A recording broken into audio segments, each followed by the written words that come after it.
So, Year Nines, we're going to continue with the war poetry theme today and looking at trench warfare, what that actually means, what it meant for the soldiers, and then looking at another poem by Jessie Pope, who we read one of her poems last time, Who's for the Game, and looking again at how propaganda is used within these poems.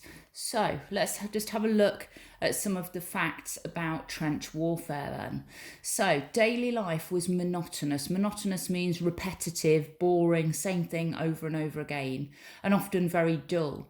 It involved the cleaning and inspection of weapons, the construction and repair of trench defences, the removal of dead and wounded from the trenches and no man's land, the transfer of supplies, food rations and new equipment, observing enemy activity and movement, repairing barbed wire defences, and delousing of uniform. Delousing means getting rid of louse, which are like fleas within the uniforms that were living in there. So obviously that would be very uncomfortable if you'd got fleas in the clothes that you were wearing.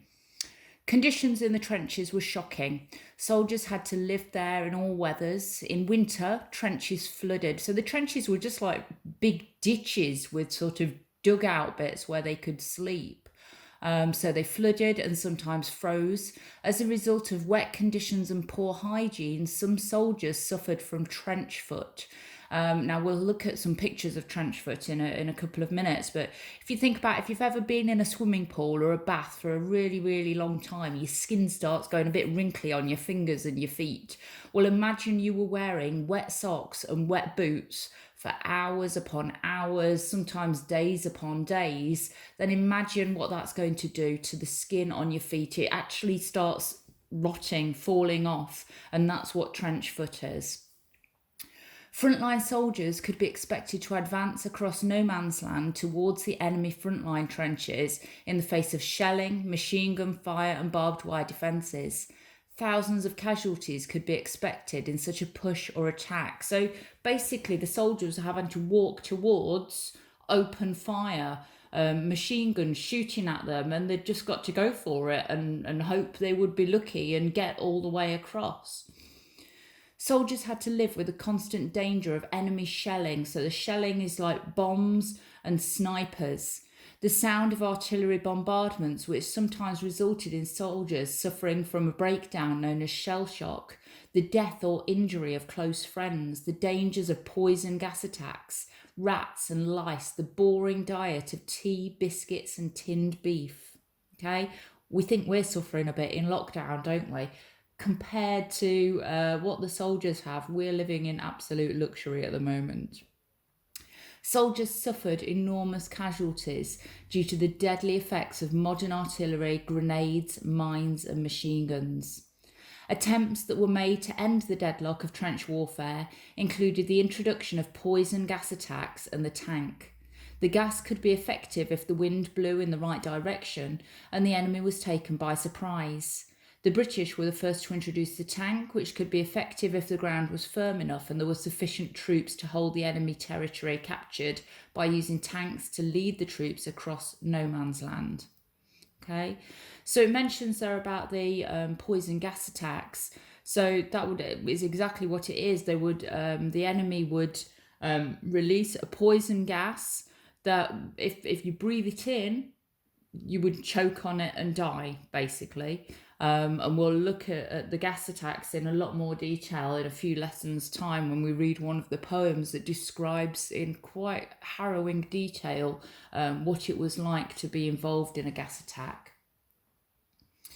Let's have a look at a few pictures. So you can see this is sort of what the trenches look like. Obviously an old photo, so it's not particularly clear, but it gives you an idea of the conditions that the men were having to live in and then expected to fight for their country, having lived like that. Okay, just tiny little dugouts that they would have to basically live in and sleep in. Okay, so they would be down in the trenches so they couldn't be seen, but then they would have to go up over the top and across no man's land. Again, you can see exactly how many men there were in the trenches. This picture you can see really gives you an idea of what it was like. Absolutely jam-packed full of soldiers. And then I guess, like if one of them dies or one of them gets injured, they've got to try and get him out, try and get him some medical advice and so on. Now you can see here how wet it is. Look at that soldier's leg. You can't see his boot at all because he's just standing in water. Okay, so his feet are going to be soaking. His boots aren't going to be waterproof, so that they're going to keep him dry. And going down where his arms headed, that would be into one of the trenches where people would be expected to sleep and live and have their food and relax if there's a chance to relax at all. Really, really horrible conditions. So you can see the soldiers here getting their feet checked over by one of the medical personnel, and I think it's on the next slide we've got a close-up. So if you're a bit squeamish about things, you might not want to look at this next one. But that just gives you an idea. Look at the skin peeling off. Can you imagine how painful that must be? And then these soldiers are still expected to be able to fight when they've got trench foot. Sometimes, and this again sounds quite horrible, that their toes would fall off. They would rot and fall off. Really, really nasty. I'll move on from that. Okay, so I said we'd be looking at another poem by Jessie Pope. Remember, Jessie Pope wrote Who's for the Game, making the war sound almost like a game of rugby or something. Come on, lads, come and have a bit of a laugh with your mates. She used words like picnic and fun, and making it sound quite light-hearted. She mentioned about injuries and just mentioned about being on crutches, and it's not really a great deal of hardship. You might end up on crutches, you might hurt yourself a bit, you'll be absolutely fine. That was Jessie Pope's idea of what life was like. Being a female poet, she wouldn't have been out on the front line, she wouldn't have been a soldier, so it might just be that she didn't really understand what was going on. It could be that she's caught up in the propaganda and trying to help recruit new soldiers. So, similar ideas in this one. Let's have a read through of the call. Who's for the trench? Are you, my laddie? Who'll follow the French? Will you, my laddie? Who's fretting to begin? Who's going out to win? And who wants to save his skin? Do you, my laddie? Who's for the khaki suit? Are you, my laddie? Who longs to charge and shoot? Do you, my laddie?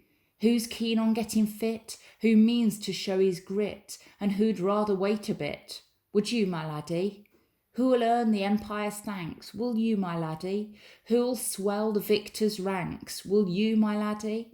But when that procession comes, banners and rolling drums, who'll stand and bite his thumbs? Will you, my laddie?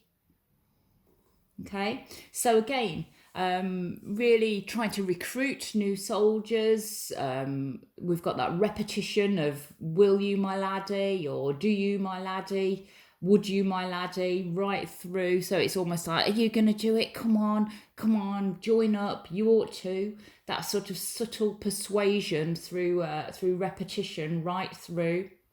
She asks who's for the trench, who's going to follow the French, because obviously we were on the same side as the French. And then there's always that little bit within the different stanzas of the poem about who's sort of backing off a bit. So who wants to save his skin? Who'd rather look after himself?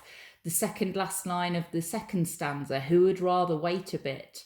And the second last line of the third stanza, who'll stand and bite his thumb? So who's having second thoughts about it? Few little bits that I just want to explain. The first line of the second stanza, who's for the khaki suit? You might not know that word khaki. It's actually a colour. Khaki is like the camouflage type colour that the army wear. So that greenish, olive greeny type colour. So who's for the khaki suit? Basically, she's asking who wants to wear the clothes, the uniform of the army. And in the third stanza, who will earn the empire's thanks? She's talking about the British Empire there, who's going to be one of the people after this war that the empire is saying, well done, what a war hero you are, how fantastic. who'll swell the victor's ranks. Victor, obviously coming from the word victory, so who's going to be one of those victorious young men coming back from war, having won it and being really proud of what they've done for their country. Okay, so lots of similarities between this poem and Who's for the Game. Now, I want us to start having a look at some some poetic techniques. So let's just have a look. What's next? Why is this? Hang on. Okay, so you can see on the screen now numbers 1 to 10. We've got 10 different techniques or terms that are linked to poetry. We've got stanzas, which I've already mentioned a couple of times, juxtaposition, enjambment, alliteration, paradox, oxymoron, which if you think back to Romeo and Juliet, you should remember what oxymorons are. Sibilance, we talked about lots when we were doing The Listeners and The Woman in Black. Metaphor, personification, and simile. What I'd like you to have a go at doing is matching those 10 terms up with the meanings at the side. So the meanings are all in the wrong position, and I'd like you to write out which ones match up with which, okay? Some of them are easier than others, so do the easy ones first, then see what you're left with and see if you can work them out, okay? Give yourself about 5 or 10 minutes to do that, and then we'll go through the answers. So, answers then. Stanzas is the verses in a poem, posh word for verses, stanzas. Juxtaposition, placing two things next to each other for effect. Enjambment, flow of sentences from one line of a poem to another. Alliteration, two or more words that start with the same letter or same sound. So it could be an S and a C if you've got the same sound to them, like the C in circle, it sounds like an S. Paradox, something contradictory, the beginning of the end. Oxymoron, two meanings next to each other with the opposite meanings. So like we had in Romeo and Juliet, cold fire, sick health, and so on. Sibilance, the repetition of the S sound, lots of S within The Listeners and within The Woman in Black. Metaphor, saying something is something else. Personification, giving human features to non-human things. And simile, using as or like to compare. We really need to be quite familiar with those terms, because certainly for this unit of work you're going to be referring to these things, but when you get to Ashby or whichever other upper school you're going to, you'll be expected to know these. So it's worth really getting your head around them. Some of them you'll already know, others you won't. Try and learn the ones you don't know. So if your teachers in the future mention about one of these, you can think, yeah, I know exactly what you're talking about. You're not having to sit there looking confused or asking what the things mean. Okay, so let's have a look what we're going to do next then. We've got an extract here from Private Peaceful by Michael Morpurgo. Now, you may well have read this in year 7 or 8 with your English teacher. You may well have read it for your own pleasure at home. Let's have a read through. So this is based around the war, around the First World War. You've got two brothers, Charlie and Tomo, who've gone off to fight for their country. Mother, obviously their mum, who they've left behind at home, they lost their dad, and Big Joe is their older brother who has got some special educational needs, so he's not able to go and fight for his country. So, dear Mother and Big Joe, I hope this finds you well.